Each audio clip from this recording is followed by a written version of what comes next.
Hey, it's Clay, and this will be a video chart on ticker symbol FTR. We will take a look at the 30-minute time frame. Real quick, what do I mean by 30-minute in case maybe you're new to charts?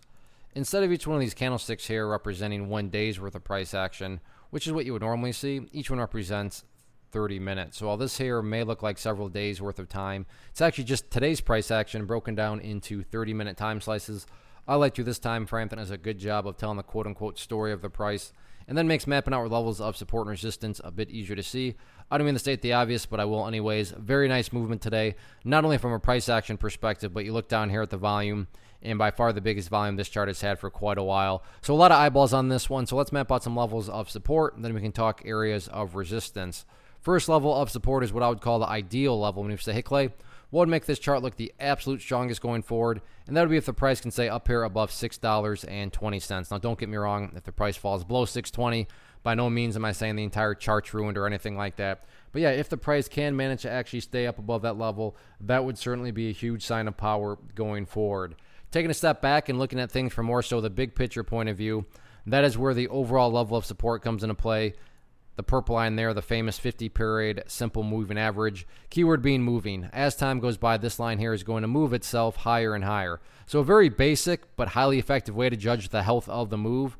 This right here being defined as quote-unquote the move. Just watch that purple line. As long as the price stays above that line, as the line itself moves higher and higher, then the bulls are in full health, the bulls are in full control.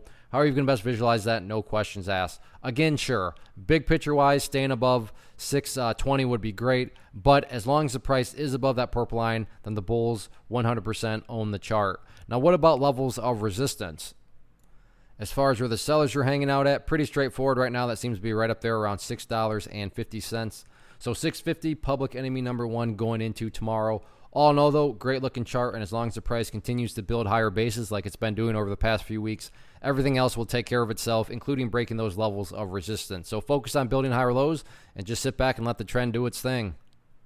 One of the biggest questions that I get is, hey Clay, how do you find the stocks that you trade? So what I've done is put together a free resource guide where I talk about the tools that I use to locate stocks that I find interesting and think may have potential. So if that sounds like something that could add value to you as a trader, then click on the image that is up on the screen right now and I will email you the guide. The guide itself is very short and to the point, and best part, it's completely free. Thanks for watching the video. Let me know if you have any questions.